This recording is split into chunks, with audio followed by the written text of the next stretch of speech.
You could whisper the words and then yell them. It really does help, and it's also another great way to continue building rapport. When possible, I like to let the student guide me as to what's fun for them. When they give a correct answer, get ready to praise them. Use your claps, your pom-poms, your fist bumps, your high fives. Try different techniques until you find which one works best for each individual student. For the lower level students, my favorite way is to use my voice. Using prompts can not only help to build that rapport, but also it can elicit more speaking. Hi everyone, this is Teacher Crystal from Zebra English. Welcome to the Teaching Lab, Episode 1. I'm currently on my third contract with Zebra English, and I couldn't be happier with the company. They're so wonderful to work with, and that's why I'm delighted to be the first one to share a few of my teaching tips with all of you in the Teaching Lab. We all know that teaching online and offline are two entirely different methods because of the distance between us and our students. This can also present a challenge for teachers when it comes to establishing a positive relationship with students. So today we're going to discuss 4 tips on building rapport with our ZE students, as well as a few ideas on how we can make scaffolding fun for the lower level learners.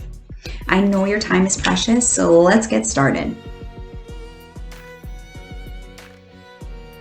An amazing part of teaching at ZE is the fact that we have regular students, the same students every week.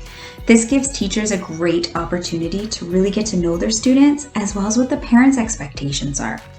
But how can we do that? We need to start building rapport right from the very first trial lesson. This can increase their confidence and motivation while also increasing student output, making fun classes and happy parents. So tip number 1, I like to look for clues. What's in the background? Do they have toys in sight? A sibling?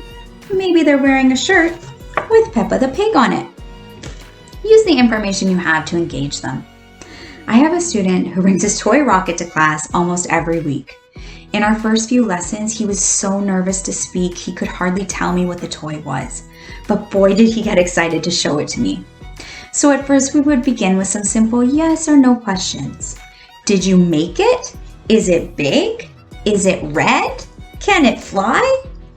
Over time he could answer more difficult questions, and it was so rewarding to watch his growth and how this helped him gain confidence needed to speak in longer sentences.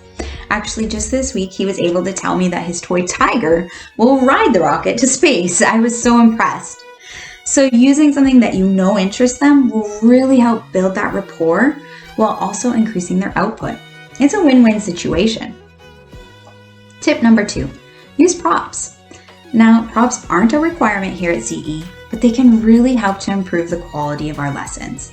You don't need to spend loads of money on your prop collection. Everything I use, I purchased at thrift stores, garage sales, the dollar store. I've even made some of my own props. So start your collection. You can start with just a few, but always have something ready. Maybe you have a student who loves dinosaurs, or perhaps Elsa. Using props can not only help to build that rapport, but also it can elicit more speaking. I think it's safe to say that the majority of my girls love Elsa. So we'll often have Elsa do the role play sides with us, or sometimes Elsa can help out during presentation time. She'll give high fives, or she'll throw zebra coins. Props can instantly make a student feel more comfortable and can be a great way to build your connection with them. But to make them especially effective, make sure you prepare ahead of time. Check out the lesson, review the notes you have on your student, and then choose props that can have a positive contribution to the material. If it's a student I haven't met before, I make sure I'm ready with all of the most popular ones. I always have Spider-Man and Ultraman ready to go. I would love to see what props you use. Please share photos of your favorite props on the ZE Facebook page. Now, tip number 3 is an easy one. Smile and be energetic. I know many of you wake up very early to teach, and maybe you're not really a morning person. But even if you don't have time for that cup of coffee, try your best to smile and be enthusiastic in your lessons. It instantly creates a more positive learning environment. Energy is contagious. If you're motivated, the student is more likely to be motivated as well. When they give a correct answer, get ready to praise them. Use your claps, your pom-poms, your fist bumps, your high fives. Try different techniques until you find which one works best for each individual student. It's so worth the effort when you see them smile and suddenly they want to engage more with you. And finally, tip number 4, make class fun. ZE recently conducted a survey amongst parents who sign up for trial lessons, and one thing that all of the parents expect from the lessons is that their child has fun. Yes, they're here to learn English, but have you ever tried to master a new skill that didn't interest you? It's so much easier to keep at it when it's fun. In fact, this is so important that ZE even offers a workshop on the topic. So when possible, I like to let the student guide me as to what's fun for them. If they bring a drawing to class or a toy, I make sure to make a big deal out of it and then bring it up throughout the lesson. I have one student who likes to bring his penguin to class every week. So I'll make it silly and ask questions to the penguin like, "Penguin, how many feet do you have? Do your feet smell bad?" This gets a laugh every time and it gives their mind a quick break between slides so they're ready to keep on going. Then at the end, I'll have them hold the toy up and we'll use the marker to draw a hat on them or maybe glasses.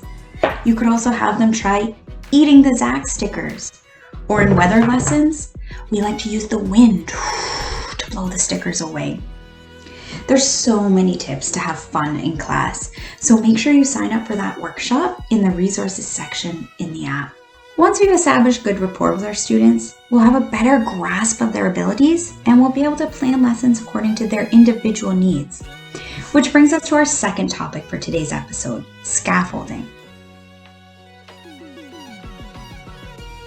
Scaffolding is an extremely important technique when teaching ESL online. Today, we'll just briefly discuss a few fun ways we can scaffold for the lower level students. My favorite way is to use my voice. When I have a student who's maybe too nervous to speak or is really struggling with a word or sentence, my go-to technique is always the voice. Two popular ones that I use are the dinosaur voice and the robot voice. That R sound can be very tricky for our students to master, but when you say it like a dinosaur, it gets easier and sometimes a little less frustrating for our kiddos. So we'll start by making the R sound together. And then we'll say full words. Rainbow, rowing, until they seem to get it. Not only does it help them to speak clearly, but it never hurts to have them giggle while doing it. But be careful, I now have a student who only wants to speak in his dinosaur voice for the entire lesson. For students who maybe need help with syllables or bigger words, I'll usually break it into chunks with my robot voice. It can help them hear it more clearly, and in turn they'll say it clearly. I like popcorn. After a few rounds of this, they can usually say it with more clarity. You could also try singing the sentences or choosing a character you know they like Ultraman, and making up a funny voice for him and using that. You could whisper the words and then yell them. It really does help, and it's also another great way to continue building rapport. Well, that's all the time we have for this episode of the Teaching Lab. If you'd like to share your suggestions on building rapport, scaffolding, or anything else, please connect with the ZE community on their official Facebook page or comment below. Thank you so much for joining me today. Oh, and stay tuned for the next episode. Bye!